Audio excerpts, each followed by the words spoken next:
3, 2, 1. Thunderbirds are go. Right, okay. You could include that. I could. As that the can bit. go at the end. That can go at the end. Or the start. Who knows? Yeah.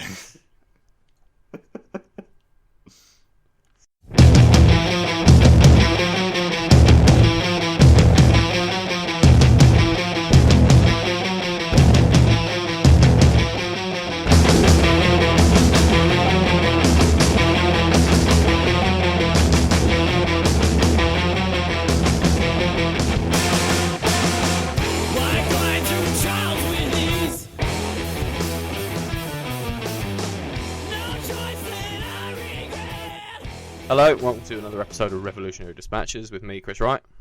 And me, David Bryan. It's been a while, David. It's been a while. It certainly has. Various reasons.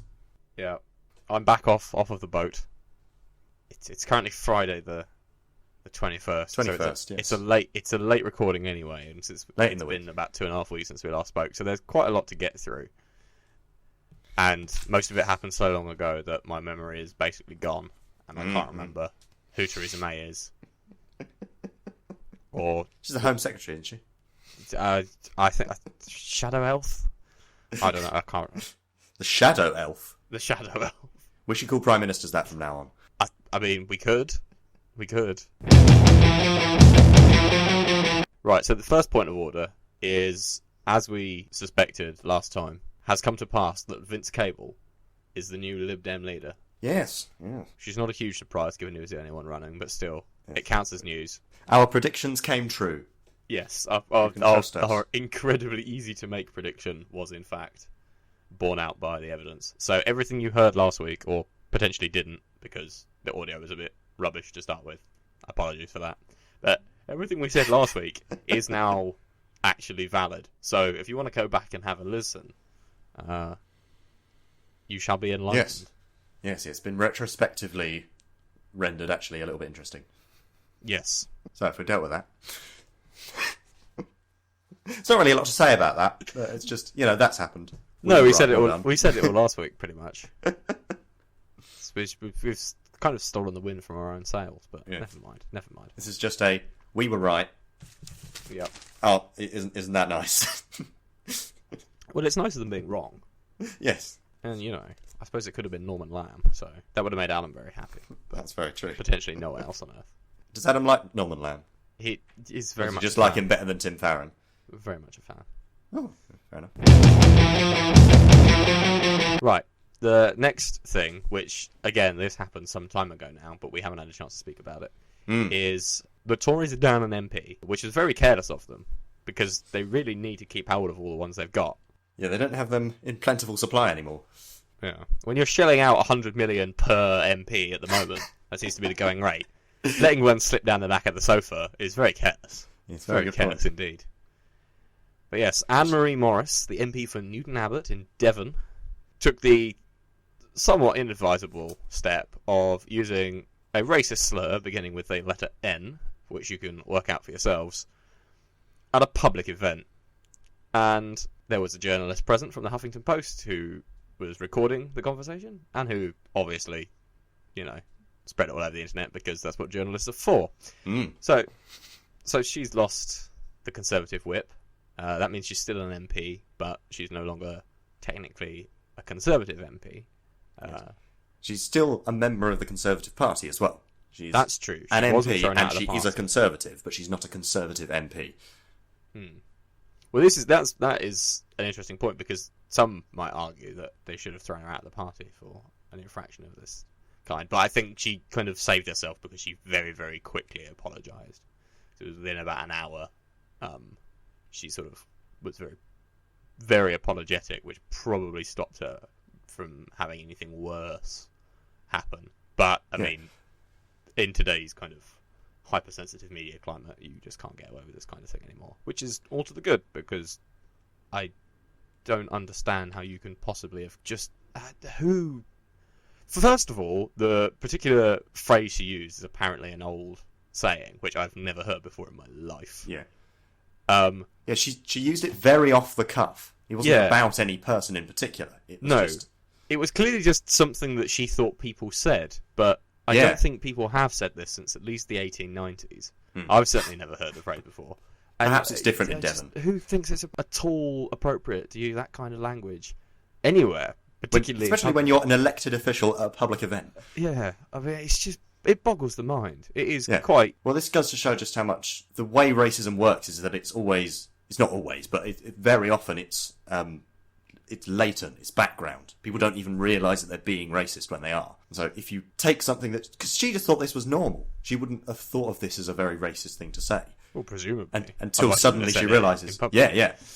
I also don't think... This is not to say that all Conservatives are racist, but I also don't think it's a coincidence that this was a Conservative MP who did it. No. Agreed.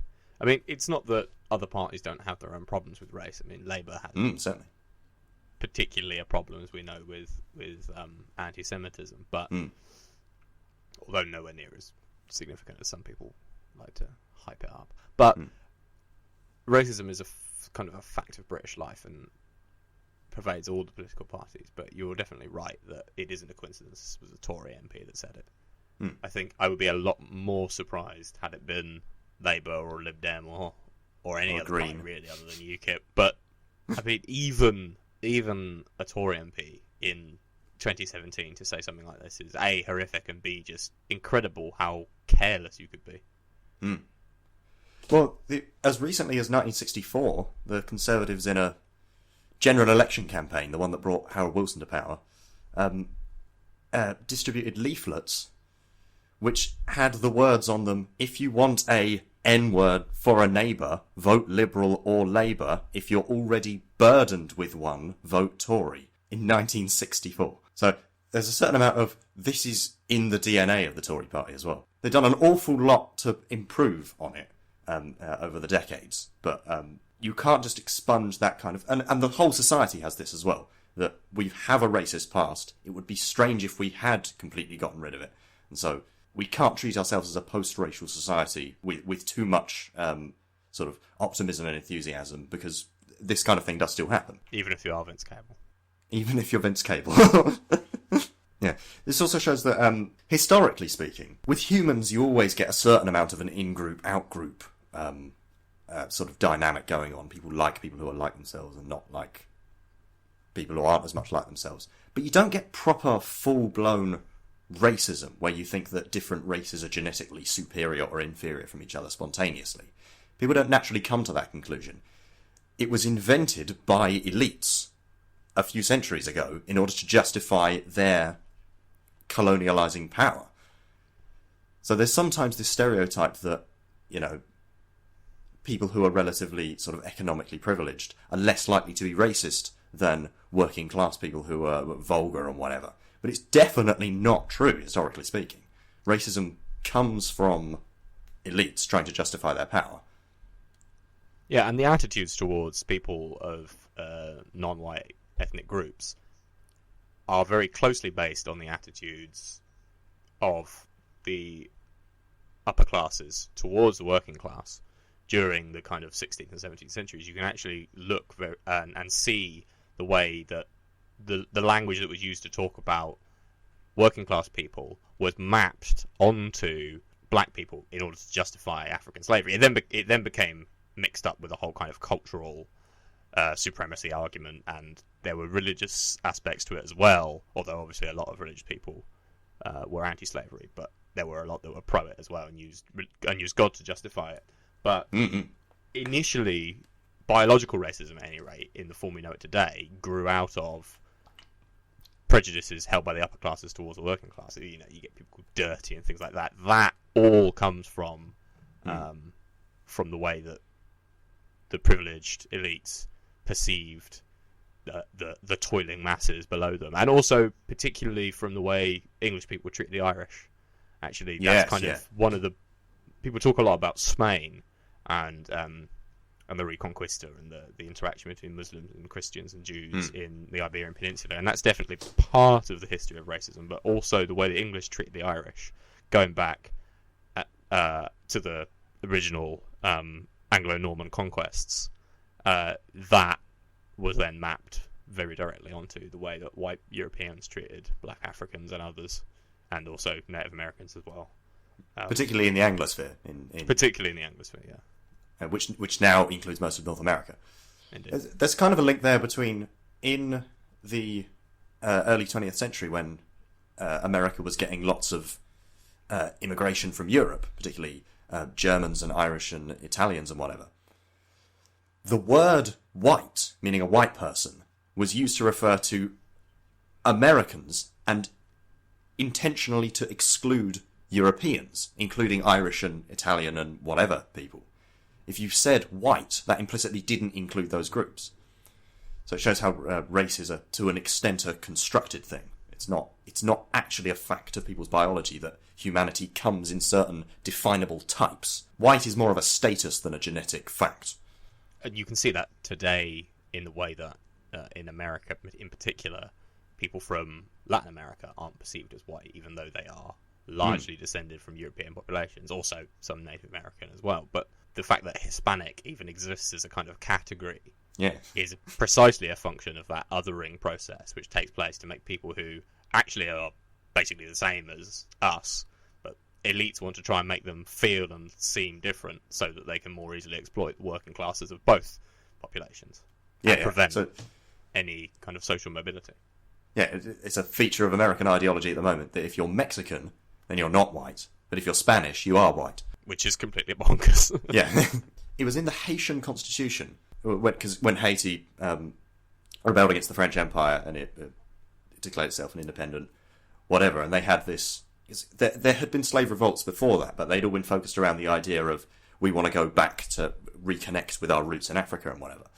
Whereas what Haiti wanted to do was, because it was just after the French Revolution, we want to do what the French have done in France and set up this kind of directly democratic sort of free state out of the slaves that revolted. But the debate went on inside Haiti over whether they should be an explicitly black republic or if they should just be a general liberal democracy thing. And the solution that they came up with is quite nice, which is that for a while, I'm not entirely sure if it's still there, but definitely a while back, it was in the Haitian constitution that in order to be a citizen, you had to be black. But if you are a citizen, regardless of your skin colour, that qualifies you as black. That's a very interesting yeah. kind of mirror of it. Yeah. It was specifically for Polish people, because when Napoleon tried to crush it, the Poles that were part of the forces that he sent to put down the Haitian sort of independence fighters, the Poles mutinied and joined the Haitians. There's a story about how when they were the French/Polish forces were approaching the Haitian lines, and they could hear singing coming from the Haitians, and they assumed, sort of from the racism of the time, that it was just some stupid tribal singing or whatever. And then when they got closer, they realised that it was La Marseillaise, the French revolutionary anthem. And at that moment they realised, oh God, we're on the wrong side, aren't we? Yep. Which all brings us back to the fact... We've already got too much to talk about.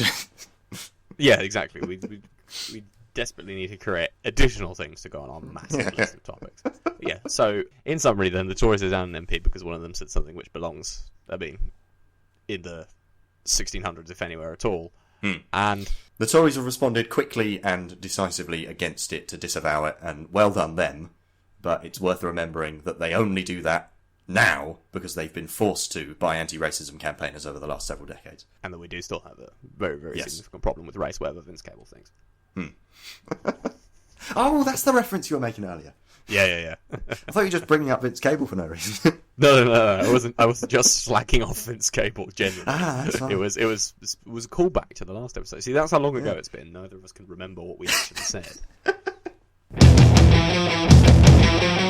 Right, let's move on then. Let's move on. Out of that particular cul-de-sac. It's quite an interesting cul-de-sac. It was a very interesting cul-de-sac.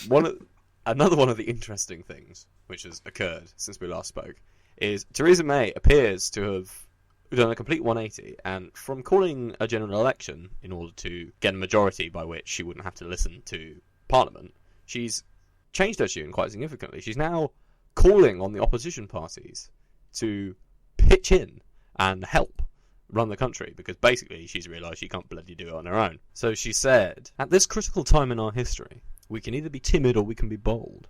We can play it safe or we can strike out with renewed courage and vigour, making the case for our ideas and values, and challenging our opponents to contribute, not just criticise." It's just the most... I mean, it's been described as the ramblings of a madwoman by Tom Peck in The Independent, and I think, broadly speaking, most people tend to agree with that characterisation. Because, as we've discussed before, Theresa May, up until this point, has basically acted in an incredibly authoritarian way, where it seemed as if she didn't want to listen to members of her own party, let alone the opposition. She was trying to run roughshod over parliamentary sovereignty in order to get a mandate from the people, supposedly, to push through an incredibly damaging, hard Brexit, which would leave the country economically and culturally bankrupt for years to come. Now that that particular project's gone a bit off the rails, she's all smiles and open arms and asking everyone to come in and put their hands to the tiller. I very much like Corbyn's immediate response to it, which was to say, "Oh, you'd like some of our ideas, okay," and sent her a signed copy of the Labour manifesto. Yeah, and the Tories tend to poach half of Labour ideas anyway whenever they feel like they need to throw some goodies to the electorate. Living wage. The point is that she very clearly didn't want to do this. That's the entire reason she called the election. So she's trying to spin this as aren't I very reasonable and moderate because I can work with opposition parties and whatever. But her whole election campaign was centred around the idea that she didn't want to have to work with anyone in Parliament. She wanted to have a mandate whereby she didn't want people, in inverted commas, blocking Brexit. Even though they weren't, they were trying to contribute ideas to the process of Brexit, which is exactly what she's trying now to pretend she wanted all along. Yeah. She's trying to argue it's a feature, not a bug. Yeah. A feature, not a bug. Yeah, that's what she's trying to spin it as. But it's just spin. Yeah. There's... Also, if Jeremy Corbyn really is everything that they said he was in the election campaign, then this will be an extremely irresponsible move. If he was actually a communist extremist and a threat to national security and a terrorist sympathiser and whatever, then why on earth would they do this? That would be an extremely dangerous thing for them to be doing. So it shows that they didn't even believe that either. There's multiple levels of hypocrisy here. What? Hypocrisy from the Tory party, you must be joking. Yeah. Would never happen. So, the question I've got down is this as daft as it seems? Is this some kind of three-dimensional, four-dimensional chess game which Theresa May is playing? Will this actually do as much damage to her and to the party as it seems like it will? Do you know, I think it doesn't actually have that much literal direct content. Because the opposition it's a hung parliament, so they were always going to have to be lots of cross-party talk with each other. It's not actually a proposal for a different way of doing things in Parliament. It's just an attempt at framing what's going to have to happen anyway in a way that makes it look like that's what she wanted. So the question is, it might make her look... She's not actually trying to change anything with it. She's trying to make herself look better when she's doing what she was going to do anyway. It might work a little bit, but it also looks very silly. And she's built herself around this... Jeremy Corbyn, for example, his whole manner is a little bit silly and self-deprecating and has a sense of humour about it. So it doesn't really matter if he were to do something like this. But because she's built everything around being this authoritative, above-everything figure, if she looks even a little bit silly, it all comes crashing down straight away. So it might backfire on her. She's opened herself up to things backfiring on her in the way that she's built her whole personality.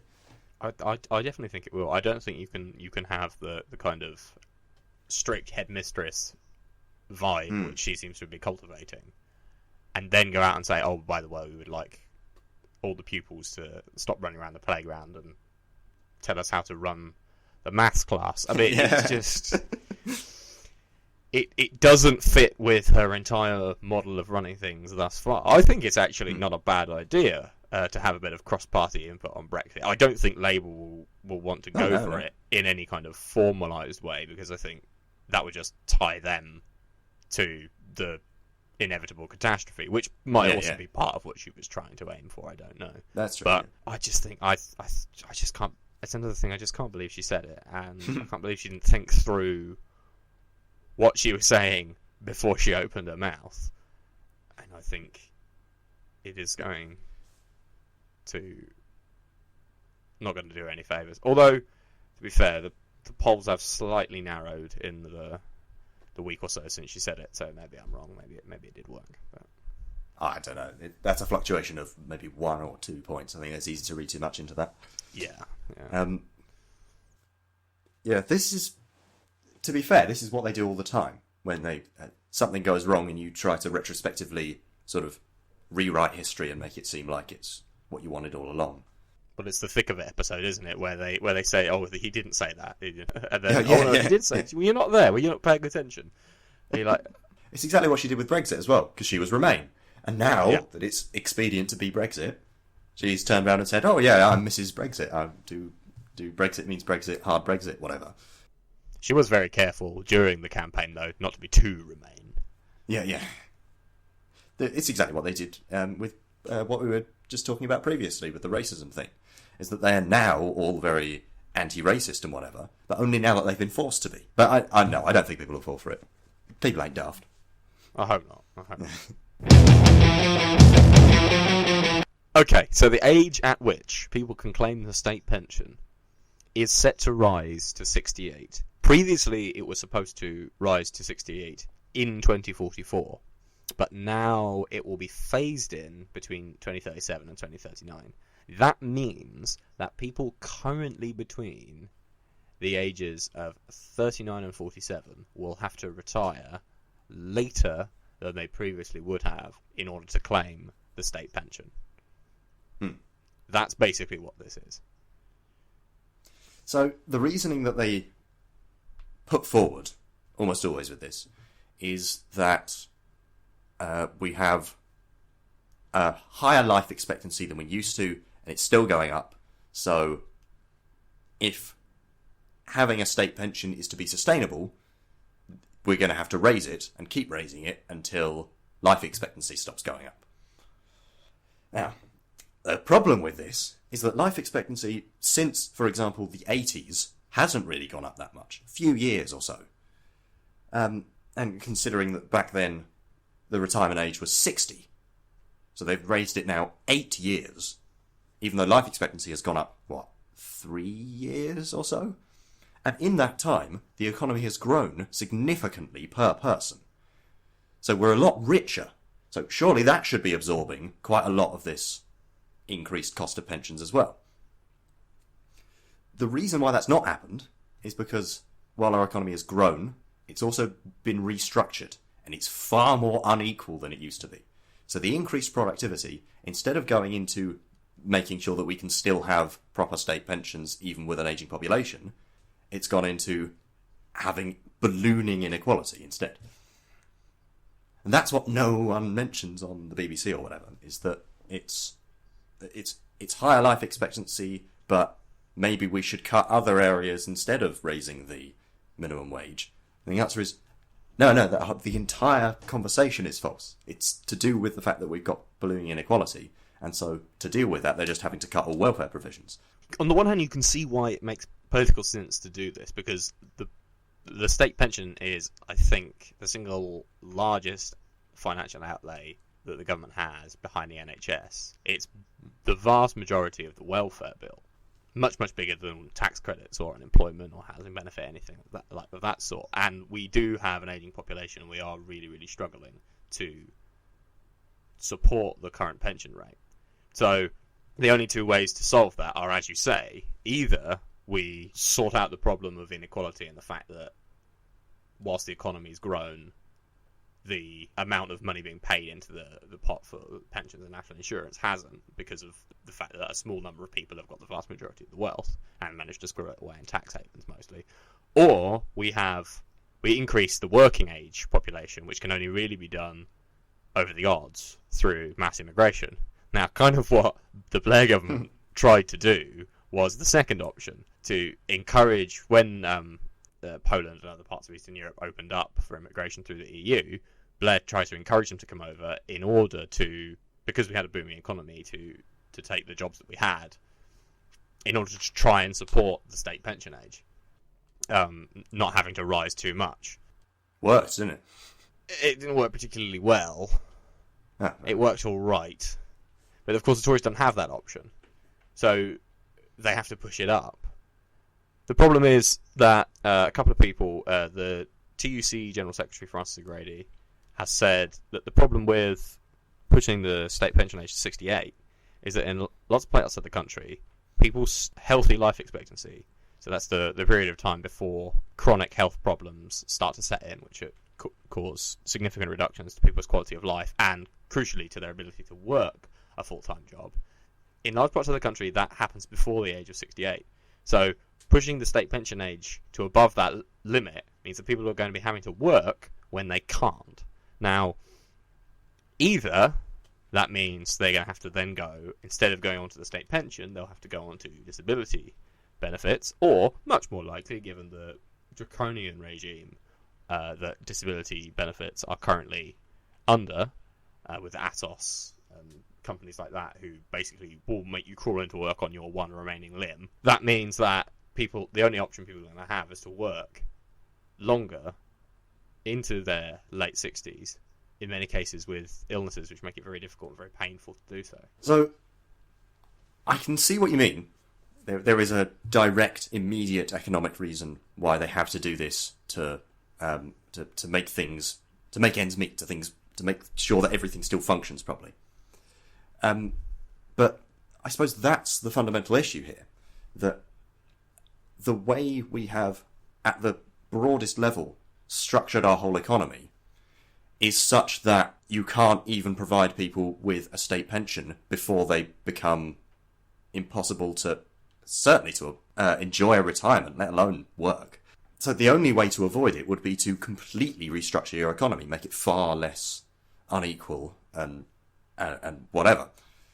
So this is a recurring feature with a lot of issues that we have in modern global capitalism, which is that we're reaching the point where things are coming to a head, whereby the only way to solve issues is to restructure things in quite a fundamental way, unless you're just going to keep chipping away at the things that people like in their lives. I think is obviously this raising the pension age in order to stop the bill from getting too large is not sustainable. I mean, 68 is already quite high. If that goes much beyond 70, without massive increases, not just in life expectancy, but also in the length of time that you are, relatively fit and well, you can live till you're 110, but you're not going to be, you're not going to be working in your 90s. Age. No.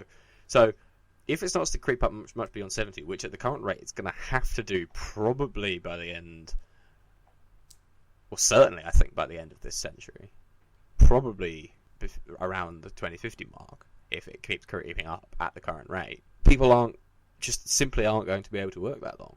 So you're going to have a catastrophic collapse, even assuming that the economy continues to function as it has done, and that all our jobs don't disappear anyway because the robots will be doing them. But even if you assume that doesn't happen, which it obviously will, you still won't be able to sustain this creeping up of the state pension age indefinitely for very long. Yeah. Well, the idea that people often float of a universal basic income, with what you mentioned about the robots taking our jobs, that effectively amounts to lowering the state pension age to 0, so everyone gets a state pension. Well, that's kind of the point, isn't it? Because as we move into an economic situation whereby the majority of not just manual jobs, but actually in more cases, actual white-collar work is going to disappear, in many cases before manual jobs do.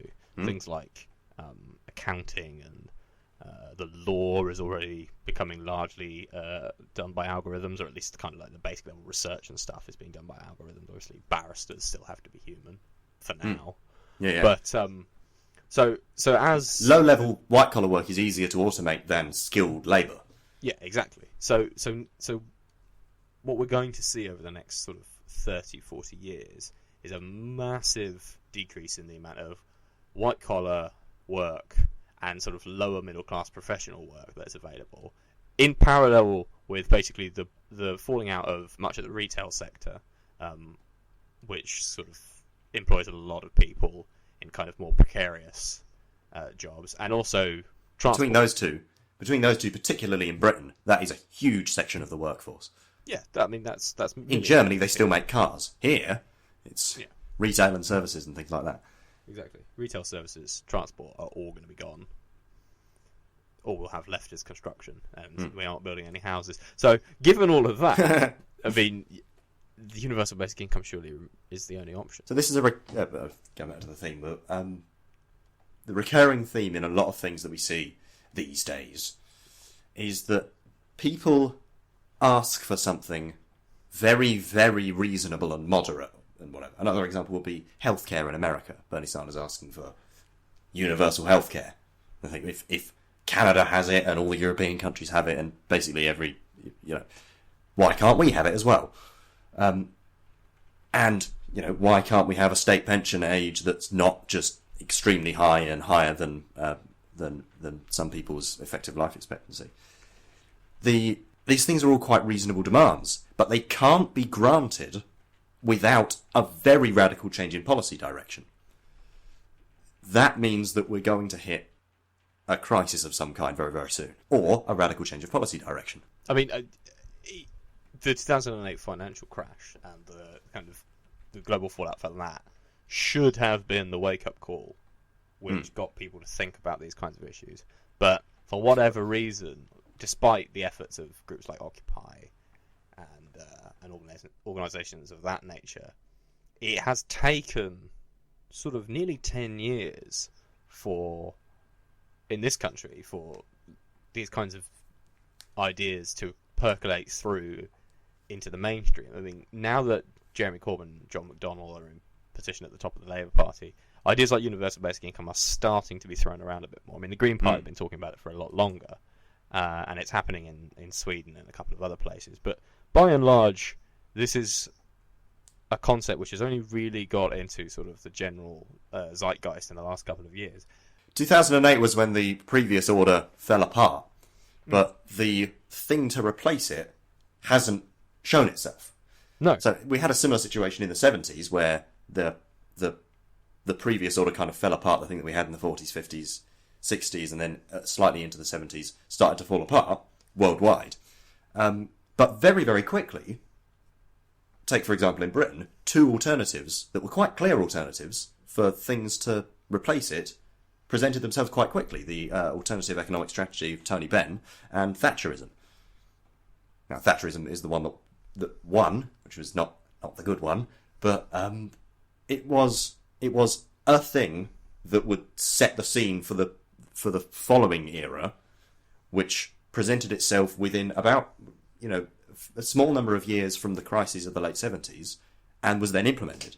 Whereas we've definitely not had that this time. We've had the regime before fall apart, and nothing has replaced it. And my worry is a lot of economic indicators, particularly productivity, particularly global trade, there's some worrying things coming out of China as well. A huge slowdown in their economic output, all of which seems to be sort of the same kinds of things that happened before 2008. Yeah, because China's grown so quickly in recent decades, which is extremely important. It's a major issue, but they're still quite a long way behind America. So some people have suggested that they should play the leadership role, or at least that they might be going to play a leadership role in the same way that America did after the war. But they really just aren't strong enough. They're not in the same place that America was of complete domination of the whole globe that America was following the war, except for the communist countries. America didn't dominate them. No. Yeah. But the point is that most economists agree that they're closer to the next big recession than to the last one. And yet still, we are in this kind of limbo state where the thing to replace the old system, the neoliberal order of the post-Thatcher consensus and post-Reagan consensus in America, hasn't materialised, or at least it isn't obvious. It may be that what Jeremy Corbyn and John McDonnell have started in this country might become that, but Yeah.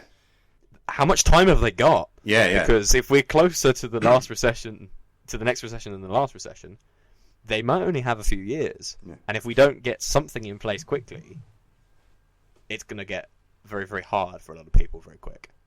Well, the things that we have had two broad groups and movements since 2008 that have dominated politics, but neither of them have been the sort of thing that can offer a solution. We've had people who are basically representatives of the previous order from before 2008 that are all broken apart, and it happens that in 2015 both British main parties were that, and that's your Angela Merkel's, your Hillary Clinton's, your whatever. And you've had people who don't have any direct solutions. They just have this straightforward reactionary idea of we should go back to what we had before the thing that we had before 2008. And that would include, obviously, Trump and Le Pen and whatever. But also, it kind of includes the reaction that the more radical sections of the left had been doing up until this point, which is basically saying we should go back to we should just reverse Thatcherism and then that's it. Now, it does appear that something new is happening. Something that doesn't have a direct parallel in what's come before, but does come from what's come before, and is presenting some alternatives to the current order which might work. And that would be Jeremy Corbyn, Bernie Sanders, and Mélenchon, and Podemos, and whatever. So that gives me hope, but you're quite right. They might not have enough time before everything falls apart again. And my worry is just that if we do have another catastrophic crash, or it might not necessarily have to be a financial crash. I mean, the last, the breakdown of the late 70s was based in kind of oil shocks and things like that. But if we have another major crisis, which could be a war, the way things are going, before that new alternative has matured and is ready, we're going to have to go through all of this that we've been going through the last 10 years all over again. And in the meantime, millions more people are going to suffer, lose their jobs, lose their houses, lose their livelihoods. And we're already starting from a fairly low baseline this time around, where a lot of the problems caused by the last crash are still there under the surface. We've papered over them a bit, and growth has kind of recovered in some ways, but real wages are still way down. And I just think a great big bubble burst, and what we've done is we've reinflated that bubble. So if we've not solved it, we've not moved beyond it. We've now got a more damaged, limping on version of the thing that nearly destroyed global capitalism last time. If it goes pop again, we are in trouble. Big trouble. We can't do austerity again. There's nothing left to cut. No, I mean, we can't put interest rates down again because they're right on the floor. There's all of the major levers of monetary and fiscal policy are basically gone. Nothing can be done under the old system. You are right. We need a complete economic restructuring and transformation. But if that doesn't happen, the only other alternative is mass unemployment and starvation. So that's a happy note. Yeah. It'll be dystopia or socialism. That's the future. Maybe not utopia. But yeah, don't want to be too optimistic. Maybe not a brave new world, but yes, hopefully not. In that sense, no. This is not Aldous Huxley. Right, so the next topic we've got on our super mega fun list of things is Bernie Sanders. It's quite a nice one. It's a nice little one. It's a nice little one. Cheers up a bit after all the apocalyptic doom and gloom. So the question is very simple, David. Yes. Is Bernie Sanders the current front runner for the 2020 American presidential election? Well, there is an interesting article from Vox, which is an interesting publication. If anyone reads it, it's kind of the it's kind of the liberal version of Breitbart in America. It's a bit more it's a little bit more serene, but it does do quite a few kind of tabloidy pieces. Calling it Vox has reminded me of something about Jacob Rees-Mogg. which is that he was asked... Andrew O'Neill was talking to him about what class he thought he was from. And Andrew O'Neill said, I reckon you're more like upper middle than actual upper class. And Jacob Rees-Mogg said in his voice, he said, I'm definitely not a member of the aristocracy. I'm a man of the people. Vox populi, vox dei. I remember that clip. That's a brilliant clip. You're getting ahead of yourself. Yeah, I know. It was relevant because you said vox. It was relevant. It was just... It's not that relevant. No. But anyway, this is an article Bernie. by a bloke called Matthew Yglesias in Vox. And he basically says that the current shape of the Democratic Party is in pieces.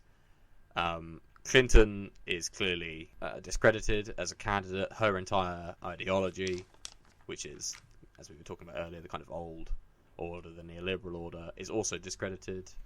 And therefore, the next leader of the Democratic Party, or the next presidential candidate from the Democratic Party, will have to be someone who speaks to a different constituency, has different ideas, and of all the people in the party, only Bernie Sanders is positioned to fulfill that role. That's his basic argument. So after 2016, the Democratic Party came out of it reeling. It took a real kicking in 2016, with the one exception of the Bernie Sanders wing of the party, which came out of 2016 in far better shape than it entered it. It didn't really exist before 2016. Well, Sanders wasn't a member of the Democratic Party. Indeed, yes. He was simply an independent who caucused with the Democrats in the Senate. So yeah, that wing of the party is far stronger than it was in 2016. And given how close he came to winning anyway, that kind of an advantage. And he was against Hillary Clinton, who's been preparing for this presidential run for decades. And he'd not 20 been... years. Yeah. So, yeah, there were a lot of things stacked against him last time, which are definitely not stacked against him this time. Name recognition will be another one. I mean, who's heard of Bernie Sanders? Yeah, as it happens, I had as well, because I'm a nerd. But you know, yeah, of course, no one had heard of Bernie Sanders. No one had heard of Bernie Sanders, this strange, like, random senator from Vermont, not even from one of the two main parties, before 2016. And who'd heard of Hillary Clinton in America before? Former First Lady, former Secretary of State, whatever. This is reflected in the polling for the 2016 primary, which is that Bernie Sanders' poll ratings just went up and up and up and up and up as time went on, because he wasn't popular to start with because no one knew who he was. But as soon as he got any name recognition, which just increases over time, his poll ratings went with it. And now people know who Bernie Sanders is just to start with. So, yeah.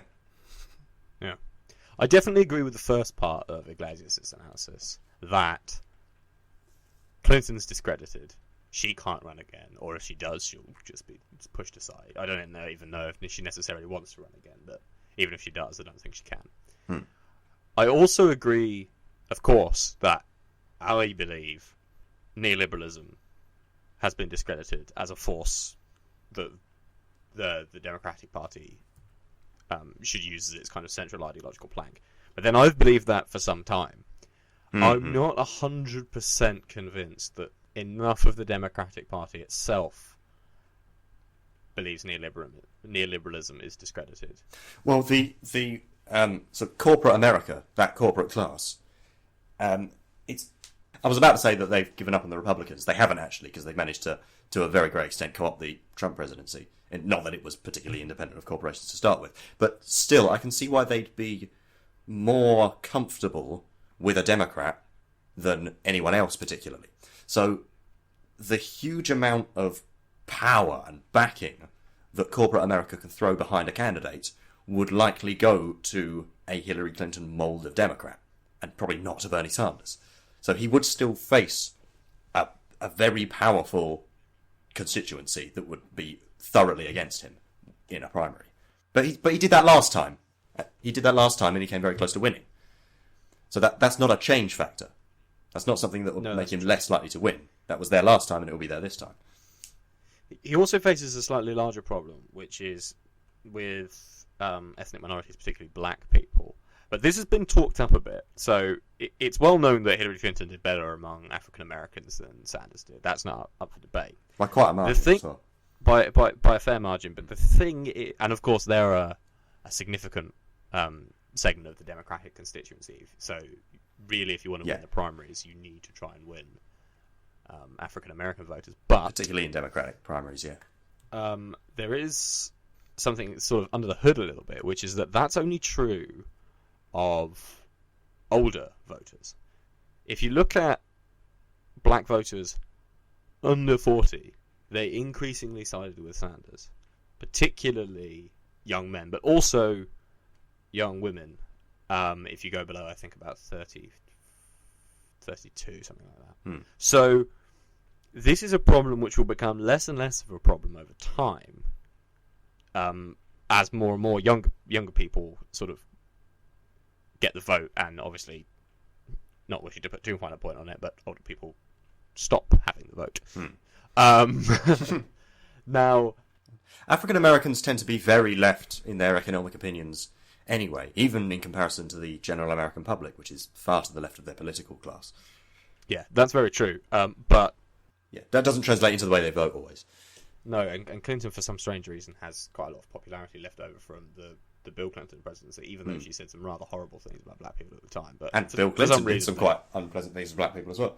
Yeah, but for some reason they like them. I'm entirely sure why that is. But maybe I just don't understand America well enough. But anyway, but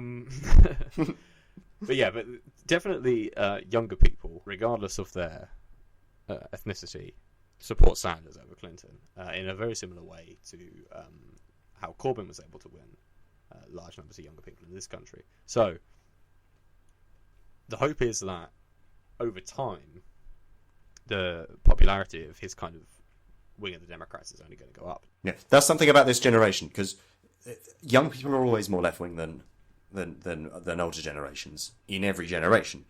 But that is particularly true at the moment.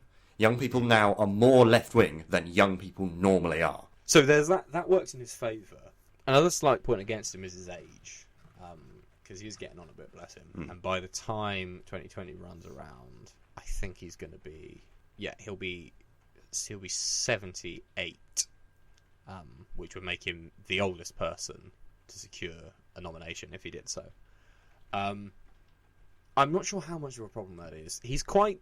Means he'd be 82 by the time he ran for re-election. Yeah. I mean, despite his age, he is quite vigorous. Yeah. Like we were talking about Vince Cable the other week. He's not, some decrepit old elderly gentleman. He is well known for his impassioned speeches, his kind of very physical speeches. I mean, he moves around a lot when he's talking, and he tends to shout just a bit. Yeah, and his hair sort of flying back like Doc from Back to the Future. So healthcare. I don't know how much of a problem that is, because he doesn't seem to be ill in any way, and of course Clinton was a little bit, despite the fact that she's younger than him. But I think it is a point against him. With age, it obviously very much depends on the individual. Some people, because it's really not about age, it's about health, and age can have an impact on that. So some people would be unfit to run in their 60s, and some people are fine into their 80s. The question is the individual still up to it? And I think the only person who can really make that call is the person themselves. If he says, I'm up for running for president, then that's good enough for me, I think. So those are kinds of the pros and cons in terms of how likely his candidacy is to succeed. So what do you think to the question itself then? Do you think he is the current front runner? Well, I can't really think of anyone else. He's definitely the only Democrat in a commanding position in the party. He's for example, he is the most popular politician in America in general. I think I saw one poll where it was a broader poll, so it wasn't just politicians, it was just public figures in general. And he was, I can't remember if he was just ahead of or just behind, but he was definitely right next to Beyonce. Well, I definitely like him more than Beyonce. Yeah. Well. But she's very popular in America, I have noticed. That is true. I'm down with the kids. I don't know if, vigorous as he is, he's quite got the dance moves. Yes, when it comes to forays into popular culture, it's strange the ones we choose on this show, but okay. I know nothing about Beyonce. Yeah. Absolutely nothing. Oh, she's a woman who sings some things, and she's married to that twat. Right. But yeah, so, the movement that he's built up around himself, it's never really been about him. The only reason he ran in the first place is because no one else on the left of the party would. Everyone assumed that Elizabeth Warren would run, and she decided not to, possibly because she didn't want to run against Hillary Clinton because she thought she might lose. And so Bernie Sanders ran instead, and suddenly this phenomenon has happened around him. So although he is a great campaigner, and he's a great guy, and he's well liked in the public and whatever, and I do think he'd be a great choice if the left of the party wanted to run him. But the real point is there is now a left of the Democratic Party, and it's in quite a strong position. Which hasn't been the case since at least the 70s. Yeah. They don't necessarily have to run him. They could run one of their other people that they've been bringing into the party. Now, whoever they are, they would have less of a chance than Bernie, because he's so popular and well-known, and his credentials are without doubt and whatever. But, I think they could do quite well anyway. They wouldn't be a front-runner if it was someone from his wing of the party, but it wasn't him. But if it is actually him, I can't think of anyone else you would call a front-runner. I think he's the front-runner at the moment. You don't think Joe Biden might... I don't know. How old's Joe Biden as well? He's quite old. He's not young. He's not young. No. He's no spring chicken. And also, Joe Biden's not an enormously good campaigner. He's a good guy, but he's not enormously charismatic. I don't know. I think some of those Joe in transition memes are pretty good. That's true. Yes, true. But yeah, he's Uncle Joe, isn't he? He's just... I think Bernie Sanders is at this point probably the front runner. I think if someone else from the left, someone like Elizabeth Warren, ran, I think they would have a much better chance than they would have had 4 years ago. Yes. But I think, I disagree with you slightly, I think quite a lot of the movement around him on the left of the party is based in his own kind of cult personality, in a similar way to the Corbyn phenomenon in Britain. The question is, can that machine be maintained after he himself has kind of stepped back from the political scene? Yeah, that's the real question. Well, him and his campaign and his team will have been thinking about that question quite hard. I hope so. I mean, his group is called Our Revolution, isn't it? Something like that in America. It's his analog to Momentum, or rather, Momentum is sort of the analog to that. Yeah. I think Bernie is the front runner currently, but I hope that it doesn't rely too much on his personality. I hope that there is some organisational strength that will persist and outlast him. Put it this way: if he doesn't run, then the question of who he endorses is going to be a big one. Yeah, that's very true. And he will obviously endorse whoever runs from his side of the party instead of him. And so that will give them a spotlight straight away. It will lift them above the Lincoln Chaffees and the people who run for president that no one's ever heard of. Yeah. I think I got his name right. I might even have got his name wrong. Lincoln? I think no, Lincoln that's Chaffee. Chaff. Yeah. I think it's Lincoln. Yeah. Is it Chaffee or Chaffee? That's what I don't know. Oh, right. Probably it's Chaffee. That sounds more American to me. Right. Anyway, so across the pond, then back over to good old Europe, we have the leader of Germany, Angela Merkel. Angelica. I don't think it's Angelica. Pretty sure it's Angela. I don't know how she'd react if I called her that. Probably Angela Merkel. Or Yes, Angela, maybe. I don't know if it's a hard G. It's definitely a hard G. Okay. It's Angela Merkel. We've spoken about her a little bit on this show before. We've been reasonably complimentary about her in some ways, although kind of taking care to point out the fact that we're not members of the Christian right. Mm-hmm. Please don't shout at us. But there's an article by a bloke called Benjamin Studebaker, whose name I may well be mangling because I'm not sure if you pronounce the E. But having a lot of trouble with names at the moment. I'm no good. I'm really bad with American names because they pronounce certain letters slightly differently to us. That's true. Yeah. I'm never sure which way it is. I can pronounce German names because I speak a bit, but so I tend to assume that any foreign name that I don't know is pronounced the German way, which causes problems elsewhere. Because I always pronounce like AU as OW and ZES as TS. Yeah. Even if the language doesn't do that. But as languages go, German makes a certain amount of sense. Compared to English, for example. It makes so much more sense than English. They know what's up in Germany. Or do they? Which is kind of the question we're asking, because Benjamin Studebaker, this bloke I've been following for quite a while, and whose blog I quite like, has published an article fairly recently called "Angela Merkel is not fit to lead the West." Now, his argument, essentially, you should definitely read the article. It's very good, as is all his work. You should. It's definitely something, a blog I would recommend you follow. But his argument is basically that by her opposition to Trump and by her taking in the refugees, which we've mentioned before, she's kind of won herself quite a lot of cachet with liberals, and even to a certain degree with sort of sections of the left who afford her a bit of grudging respect, myself included, and David, of course, I think, as well. However, his point is that that is not good enough, and that her continuing kind of attachment to the neoliberal ideology, which prevailed before the 2008 crisis, means that she, and by extension Germany, as long as she's in power, are not fit to lead the West. The kind of crux of this argument is what Germany did to Greece and Portugal and the other nations of the European periphery after the crisis and during the Eurozone period of instability. Basically, the way that Germany under Merkel and the CDU used those countries to, in a kind of predatory fashion, and push down their own wages in order to suck spending and investment into Germany and away from the periphery. Well, to an extent, that's what the EU is. It's the institutional framework that allows Germany to run big surpluses and have them be put in deficit countries that can then absorb them. Yeah. But his argument is that the fact that she's done this and continues to do this to this day means that she isn't a fit person to lead what we broadly call the West. Well, this is what we talked about earlier, that after 2008, the old order fell apart, but nothing has particularly replaced it. She's a great example of how the old order doesn't make any sense anymore. It's very out of place.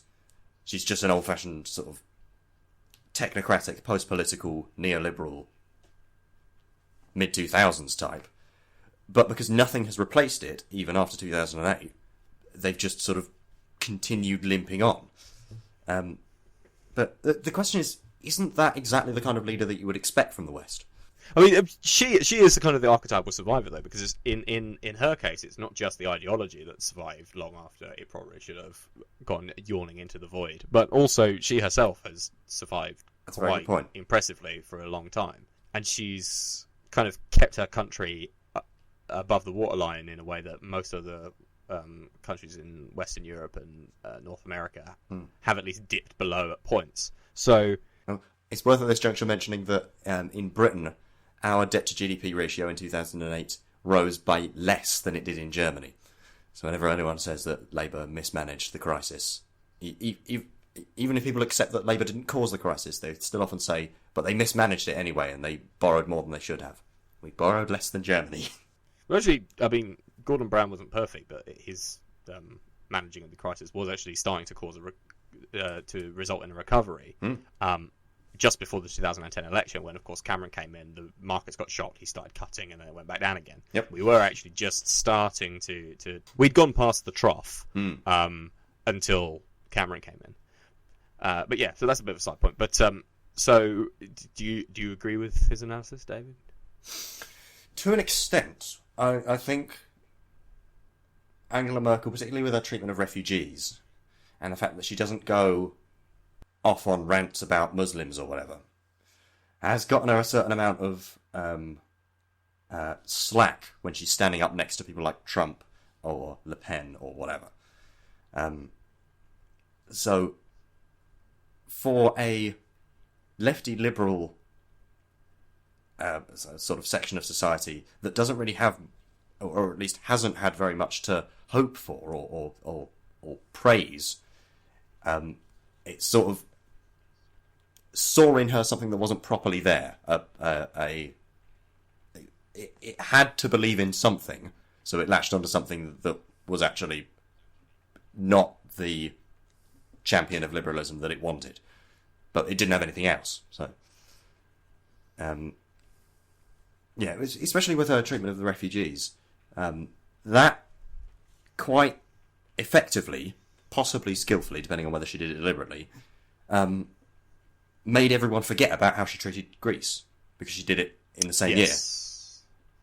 I mean, that is the big point, isn't it? I mean, all of the periphery suffers as a result of the euro, because the eurozone is not a functioning economic unit. It's too disparate. There's too much divergence in fiscal policy for the monetary union to work. The euro is just a terrible idea. Very anti-euro. But so all of the peripheral countries suffered because of it, but Greece in particular. I mean, the amount of suffering that's been caused by the European Union institutions, led by Germany, refusal to accept the basic fact that the best thing for everybody, or all the people at least, would have been to cancel the Greek debt and to allow them to sort of exit the Eurozone and rebuild their economy. The fact that that was obviously the right thing to do, and that, Angela Merkel did everything in her power to stop it, has to count very heavily against her, I think. It makes me wonder how much of an effect that had on the Brexit vote that we did. The idea that the EU felt like a sinking ship that we wanted to get away from. It certainly made me think about voting leave with out of solidarity with the experience of Greece. I didn't, because Greece didn't want us to. It was overwhelmingly that the Greek people didn't want themselves to leave, and they didn't want Britain to leave. They wanted Britain to stay in and help them. I don't think Greece should have left the EU, but I think it definitely should have left the euro. It's very difficult once you've got a formal currency union to leave. If you have like fixed exchange rates like we did with the Deutschmark, it's relatively easy to leave, because you can just say, okay, we are now trading freely on the open markets and our currencies are no longer have fixed exchange rates, so you've just cut the tie. You can just announce that. Whereas if you were to print a new drachma, it would take at least 6 months, and you're not going to be able to keep that secret because it's such an enormous operation. So effectively, you're announcing a big currency devaluation 6 months before it happens, and that's how you crash your economy. So it's very difficult to leave a formal, proper currency union once you're in one. True, but I think the economy had crashed to such a point anyway that That's true, yeah. what was left to crash. But anyway, I think it would have definitely had a much bigger effect on Brexit had we had the referendum earlier. If we'd had that referendum in 2014, say, I think there would have been definitely been a huge impact from the Greek crisis and the way that they were treated. I'm not convinced it did have that big a one when we had it in 2016, though. I mean, it certainly wasn't something which you saw many people talking about. It wasn't the kind of... No. I'm aware not everyone thinks like me. Vote Leave were using. No. More's the pity. But it certainly... I mean, you say it made you think about voting Leave, and I did think about voting Leave. I relatively quickly came to the conclusion that it would be a terrible idea. Yeah. Definitely the anti-democratic and the centralisation of the EU in the way that the bureaucracy can, often at Germany's behest, can kind of run roughshod over the democracy in the peripheral countries would definitely have been the reason I would have voted Leave if I had. But I don't know how much effect it had on the general population. Yeah, possibly not. Something that you mentioned about she's the ultimate survivor from the pre-2008, changing the subject slightly. She's the ultimate survivor from the pre-2008 era. She is up for re-election in September of this year. And if she wins it, then she'd have the right to remain Chancellor for what would in total be 20 years.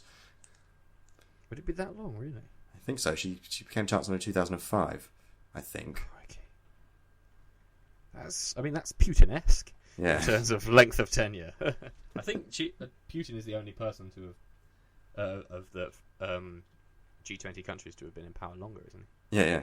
She's definitely... I'm not entirely sure I've got the numbers right, but she's definitely coming to the end of her third term. Are they 4-year terms in Germany or 5? I'm not sure. But anyway, yeah, a huge amount of time, definitely. That's definitely true. Crikey, that would be something, wouldn't it? 20 years of chance of that. I think that would be even Adenauer with that. Yeah. Well, the longest modern Prime Minister we've had is Thatcher, and she was in for 11 years. And that seemed like an eternity. Not that I was there, of course. No. It seems like an eternity even looking back on it. Yeah. And Blair was 10 years. I was there for that. Yes. A few months ago, in May, it looked like her party, which is pretty unassailable in Germany, they've been... Post-war chancellors have come from that party a huge proportion of the time. It looked like it might be about to lose its poll lead to the Social Democrats for the first time in ages. That was just after Martin Schulz came back to national politics. Martin left Europe. Yeah, because he was president of the European Parliament, I think, before that. He was. And he came back to Germany to be the leader of the Social Democrats again, and there was a huge spike in poll ratings for them. And he's not exactly on the left of the party. No. And this was about the same time that the Ossoff thing was happening in America. They were running a Hillary Clinton-style Democrat in Georgia in a special election, and everyone was thinking that maybe he's going to win. And at the time, I remember thinking about both of them that maybe this represents that third way kind of Blairist, not even really even Social Democrat type of politician, maybe not being as completely irrelevant as I thought they'd made themselves. And that maybe they can win elections again. But what happened with Ossoff happened. He didn't win the election. He didn't really beat the national swing very much. And now the Social Democrats have lost almost all of their poll gains and they're back where they started. And Merkel's party's back up to their 20-point lead or so. And it all fizzled out again. So maybe they are as irrelevant as we thought. Yeah, maybe I was right the first time. We can only hope. Yeah. Indeed. Yeah. Basically, she is everything that's wrong with the EU. Yes. But I voted Remain, so... But fair play for the refugee thing. And, at least she's not Trump. At least she's not Trump, hooray! Yeah, I think that was quite a succinct summary. Our main story for this show, after nearly an hour and 20 minutes of conversation, I don't know what it'll end up being once we cut it down in the edit, but it's been we'll fix that in the edit. It's for us thus far. We will fix that very much in the edit. But our supposed main story for today is the Great Repeal Bill, which sort of emerged into the light on the 13th. So quite a long time ago now, but again, we haven't managed to have a conversation since. That was very poetic. A lot of the repeal bill was kind of what we expected. All European laws will be signed over into British law so that they can then be repealed one by one. That's what we expected to be in it. We're going to be pulling out of a couple of European institutions which we weren't so sure whether we were, but nothing sort of hugely kind of surprising or worrying until you get down to the provision, which is... Here we go. So there is a thing called a Henry VIII clause. It's called that because they were brought in by the man himself in the 1500s. The great man himself. Yes. Champion of democracy and parliamentary sovereignty, Henry VIII. In the 1500s, because that's how bonkers British parliamentary democracy can sometimes be. So these things are still around, and basically what they are mechanisms brought in by Henry VIII to allow him to rule by diktat when Parliament weren't being nice to him. And let's be fair, he wasn't. Theresa May has decided that she likes the sound of that. Yes, that's exactly what she likes to do. I don't think she's yet proposed to chop anyone's heads off, but David Davis and Philip Hammond should probably be very, very good boys for the next few months, just in case. But essentially, what these clauses allow the government to do is to legislate just at a whim. The exact text of it is this: a minister of the Crown may, by regulations, make such provision as the minister considers appropriate for the purposes of implementing the withdrawal agreement, if the minister considers that such provision should be in force on or before exit day. So, basically this says that the government can do what the hell it likes between now and the day of actually exiting the European Union sometime in 2019. Yeah. The scope of that provision is enormous. If they can just say, I think it's necessary, they can do anything with no reference to Parliament. Change any law. Yeah, absolutely anything. It's not even a statutory instrument, which is the normal method of secondary legislation, because that at least still has to be voted on. It's not debated to the same extent, but Parliament can at least strike it down if they decide they don't want to. This can basically allow Theresa May or whoever's in power by then to just do whatever they like, as long as they can justify it somehow as being related to Brexit. And because there's no parliamentary scrutiny, that justification doesn't actually have to work. As long as they can think of some way they can connect it in their minds. They don't have to justify it to anyone. Piece of paper. No, they just have to justify it to themselves. Yeah. Thing is, they say that they promised to only use it for Brexit. For a very specific thing about how because this bill is going to have to be passed through Parliament before the actual Brexit deal with the negotiations with the EU is completed, so that on the day that we leave the EU it can come straight into force, they will have to tweak legislation to make sure that the wording means that it's a meaningful thing to say, so that the law actually works. It still functions. That's the reason why they say they want it. But there's nothing in these Henry VIII clauses which mean that they are actually bound to only use it for that. And the lesson of pretty much all of history is that if you give people power, they will use it for something. So it's not really a shocking lesson to me. That's what power is for. So if this happens, if this goes through, it will be used for things that it wasn't meant for. Yeah. That always happens. It does at least end on exit day. So there are some other clauses in this bill which are a little less sort of powerful, but they last a bit longer. This sort of super clause, which basically allows them to do whatever the hell they like, that finishes on exit day, and then it no longer holds. But that still gives them, by the time this is published, probably about a year and a half to do whatever they like, as long as they can justify it as related to Brexit, which is just such a huge power grab. And it's exactly what Theresa May wanted. Yeah. Bear in mind that, as we were talking about earlier, the reason she called the election was because she didn't want to have to listen to Parliament. Well, this gives her the legal right not to have to on anything that's related to Brexit. And given that a large proportion of our law is currently derives from or is affected by European law, that basically means you can do what you like on anything. This is a point that you mentioned about how this gives her the ability to ignore Parliament, and that's why she called the election in the first place. This bill seems very much like exactly what they would have done if they'd won a massive majority at the election. They haven't changed course at all in response to the democracy that just happened. Well, this bill basically nullifies the election. Yeah. This bill gives Theresa May the same practical powers as if she had a majority of 250. You know, basically unoverturnable on anything. In theory, it makes her even more powerful because she could bring in laws like, I mean, if she wanted to, she could reinstitute slavery with this bill. I mean, obviously that wouldn't wash, but in theory, this makes her even more powerful. But in practice, it's as if she won a landslide. So if this bill passes, it nullifies the election.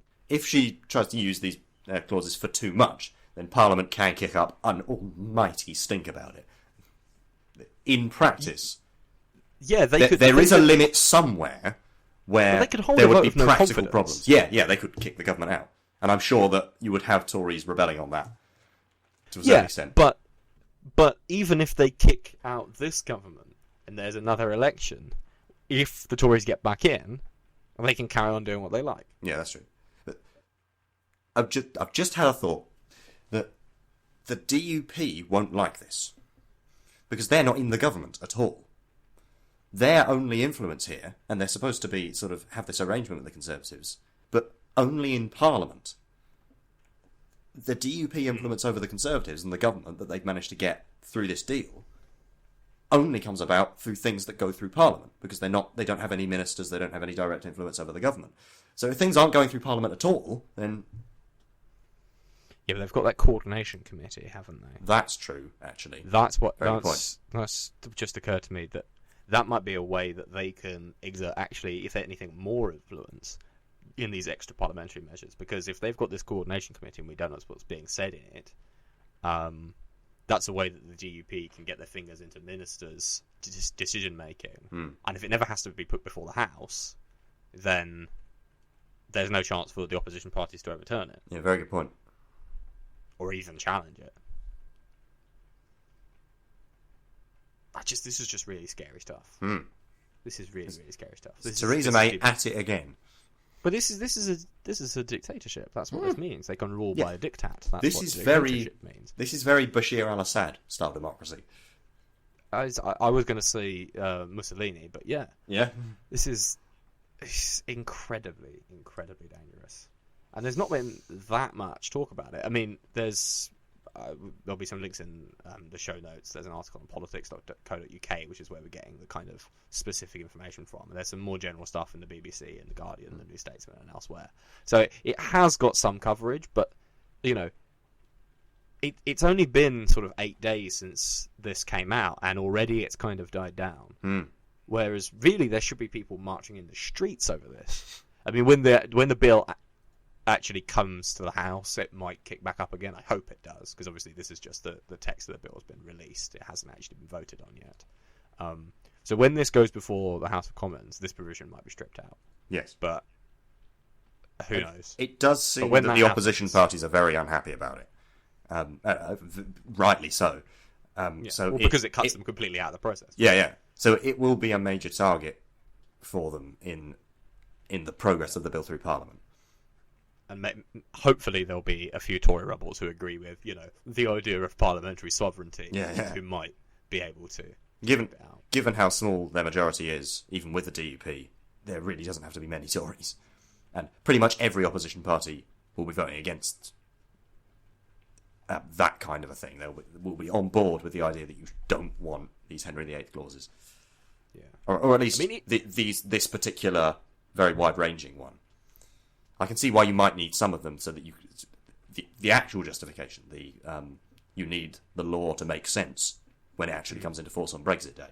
But I mean, this particular formulation of the clause is just it's an unprecedented power grab. Unless you count actual absolute monarchs that we've had in the past. Yeah. But yeah, this is, as I say, it's short of dissolving Parliament and arresting however many MPs it was. This is the most unprecedented power grab in the history of parliamentary democracy. Raising your banner in Nottingham or wherever Charles I did it. Was it Northampton? Somewhere in the Midlands, I think. Somewhere in the Midlands. Not from somewhere in the Midlands, but who is a Tory backbencher who believes very deeply in parliamentary sovereignty. Comes our final story for this particular show. Dessert. The question on everyone's lips, David, the question with which the internet is abuzz, and the question I ask you now is simply this. Can you clog the Mogg? Can't clog the Mogg. No one can clog the Mogg. No, I may be able to clog the Mogg, but not alone. The consensus seems to be that no one can clog the Mogg. Yeah. We may be able to clog the Mogg, but only with your help and support, and this is going to get a bit pathos in a minute, but anyway. Yeah. Donate here. Give us the strength to clog the Mogg. So for those who think we've gone completely mad and have no idea what we're talking about, which would be entirely understandable. I've just realised how strange that would sound if you don't know what we're talking about. Yes. So for those people, this is an internet meme based around a chap who did come up earlier. David mentioned him in an earlier story, in a little tease for this particular segment. His name is Jacob Rees-Mogg, and he is the poshest man alive. Yes, yeah. Apart from potentially the Duke of Westminster. But he's a Conservative backbench MP. He's fairly young. He's quite. He's not that. He's not that that well known. He's never held ministerial office, but he's among political junkies such as us. He's a known name. He's been on Have I Got News for You? He's been on Question Time. People people sort of know who he is. And there's been a very weird kind of cult of personality that's grown up around him in the last few months. And particularly what a personality it is. And it's an impressive personality around which to form a cult. And the loose organisation which has developed in order to deliver the eternal victory of Jacob Rees-Mogg as Prime Minister of Great Britain and Northern Ireland, which is a sentence I still can't believe I'm actually saying. It's called Mogmentum. You say you couldn't imagine Jacob Rees-Mogg being Prime Minister, but just remember, President Trump. That is very true. I'd take Prime Minister Mogg over President Trump any day. Yes. So, right. Yeah. He's quite a nice bloke. He's funny, he's likeable, he's polite, he's well spoken, and I think he's quite smart from what I can tell. He does seem to have his head screwed on. But, unfortunately, he doesn't actually appear to be very much of a maverick in terms of policy or whatever. He's not really a Peter Oborne or a Douglas Carswell. He's really just a Tory. In terms of partisanship, he always sticks by the Tory leadership and defends them on everything. In terms of policy, he's just a quite right-wing conservative. But he's quite eccentric personally. And then that's about it. I'm slightly disappointed with that, because I like to like right-wingers. I like finding ones that I think, oh, that's a good point. I like being able to find sensible things in my opponents. Unfortunately, I don't really see that much in Jacob Rees-Mogg. He's quite a nice figure, but as a political position, he's surprisingly unremarkable. Yeah, I mean, that's the thing. He does seem like a decent enough bloke.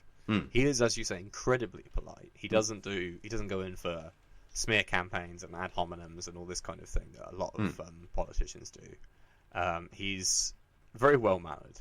He knows his parliamentary history. He's quite often to be found in the House bringing up obscure points of procedure and quoting Hansard from 3 centuries ago, and often arguing with the Speaker over who in fact knows parliamentary procedure best, which John Bercow thinks is John Bercow, but everyone else on Earth agrees it's probably Jacob Rees-Mogg. But I'm a man of the people. Vox populi, vox Dei. But as you say, he is weirdly conventional in his political opinions. Yeah, I don't say that with any glee. I really want him to be the kind of conservative who, because very often you can learn things from a conservative who's taken some interesting positions more than you can from sort of liberal who's much closer to you, but that means that you don't really have very much to talk about. Yeah. But unfortunately not in the case with Jacob Rees-Mogg. No. Which kind of makes this hashtag Mogmentum, which is still brilliant, a little bit, well, as the New Statesman writer Anoush Takelian said, it's a bit hollow, because the whole point of Momentum was that it was set up, it evolved out of the campaign to get Jeremy Corbyn elected, and it was set up to defend his position and to defend the gains that the left of the Labour Party had made within the party structure. Defend and expand. Defend and expand, indeed. There's no real parallel that could possibly take place around Jacob Rees-Mogg, because the whole point of Momentum is it succeeded because it had as its figurehead someone who was different to what had come before.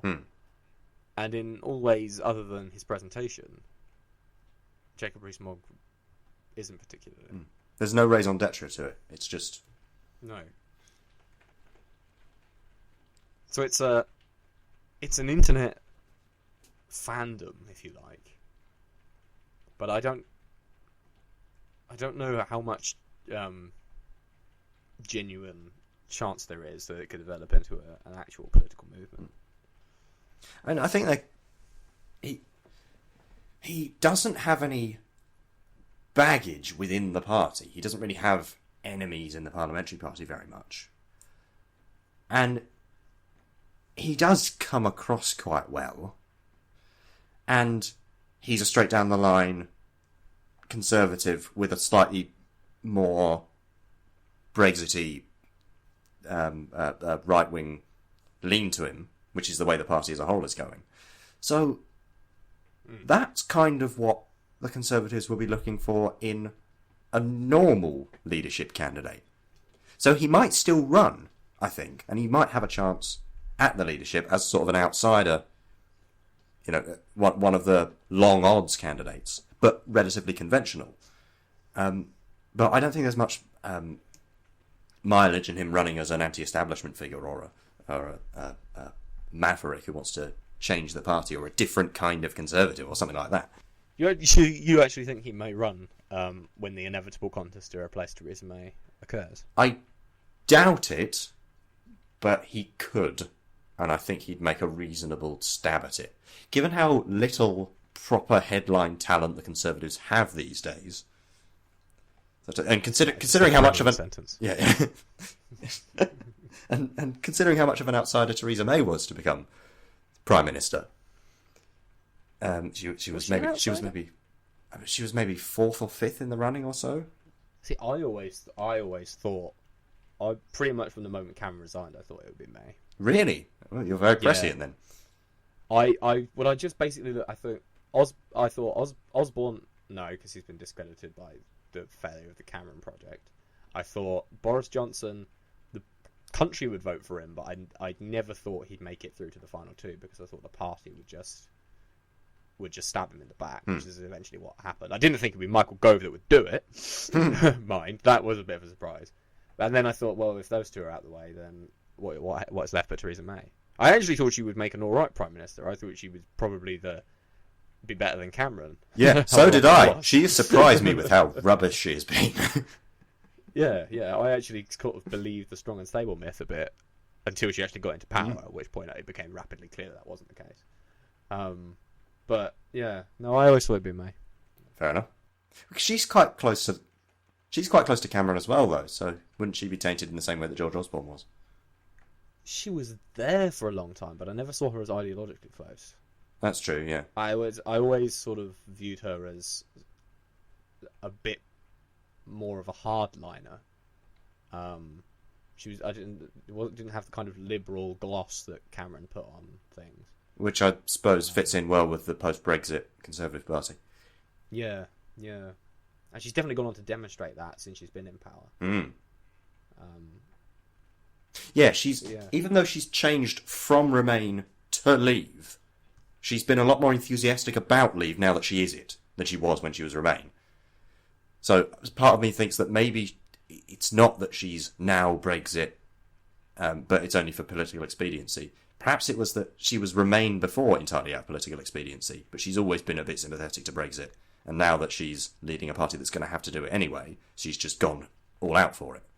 Because she has been she's been more hard Brexit than she's needed to be. She could have been much more conciliatory. Yeah, that's very true. I to be honest, I hadn't even considered that it might have been the Remain bit that was the cover. I don't know. Yeah, maybe that would make a lot of sense actually. Ooh. I've done well. I've done a good. Yeah, that's yeah. Whereas going back to Jacob Rees-Mogg, he's definitely very much always been a hard Brexiteer. Oh yes. I'm just thinking about Jacob Rees-Mogg, and it's making me laugh. He is a brilliant man, but he would be a fairly terrible Prime Minister, I think. He talks about how he listens to the radio in the bath, and if the national anthem comes on, he has to stand up in the bath. This is about how he hates having to do that. That's incredible. Also, what channel is he listening to? I don't know. Yeah, what's his playlist like? Is he just shuffling through? You think he's got his good Land of Hope and Glory, Rule Britannia on there, a bit of Jerusalem, and then Out of my country. God Save the Queen. Up we get. Just listens to incredibly patriotic classical arrangements. That's an image that I kind of didn't want in my head, but also definitely did, and that's fantastic. Ladies and gentlemen, Prime Minister Jacob Rees-Mogg. He just stands up. Excuse me. Oh. I do like him. If I knew him, I reckon I'd like him. Yeah, he'd be good for a pint down the pub. I'm now imagining him delivering his victory speech on having been elected Prime Minister from a bath, like a proper old-fashioned iron, claw-footed tub, outside Number 10, just covered in suds, and then playing the national anthem at the end and standing tall and proud, one carefully placed kind of bar of soap to conceal his modesty. Well, it's, before he ran in Somerset, which is where he's MP at the moment, he ran as a massive outsider somewhere in Scotland, in a big Tory heartland. This was a couple of elections before he first got elected. And he got mocked quite a lot in the press at the time. You didn't have his nanny. Yes. He brought his nanny along. Campaign for him. Which is nanny, not in the sense of his grandmother, but in the sense of his governess, the woman who his parents employed to look after their children. Nanny in the Victorian sense. Yeah. He also did it in a Mercedes, which he got pulled up on that, thinking that maybe that was a bit sort of show-offy to be doing in a working-class Scottish community when you're a massive foppish Tory. And he responded with, "Well, I thought the Bentley would be inappropriate."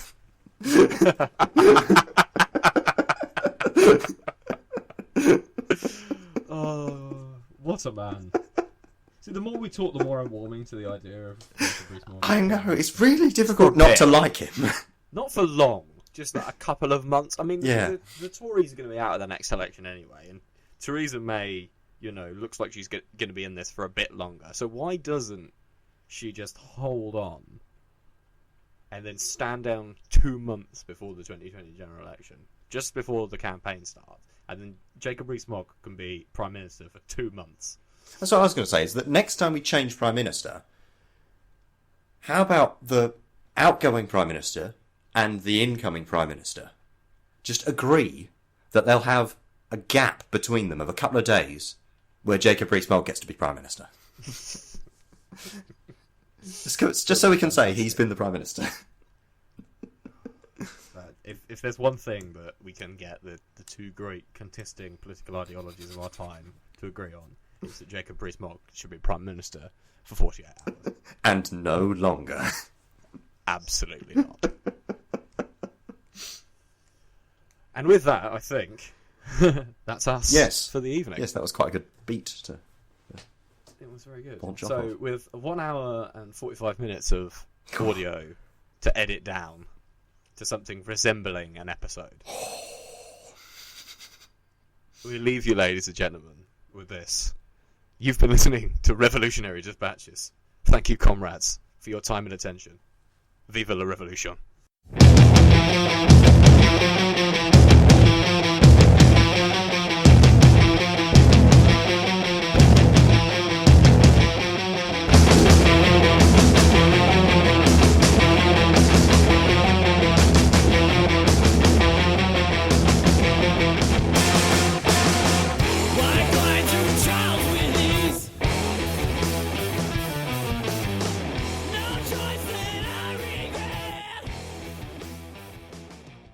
The Conservatives have lowered the age at which the retirement age is increasing to 68.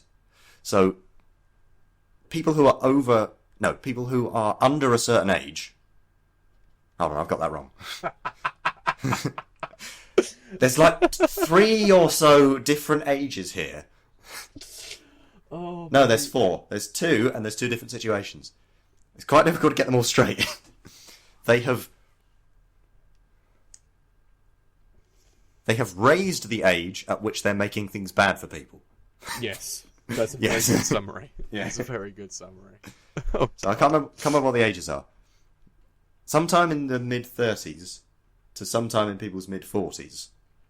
So, here we go. Right. So, yeah, they've... Oh, my God. We do our homework on this show. We really don't. This is why we shouldn't have 2.5 week gaps, because very true. was completely wrong. We were getting good. This could be a we were having interesting discussions. This could be a relatively central story on a quiet week. Yeah, we just bunged it in. Just as we're coming on, just as we've got the mic set up.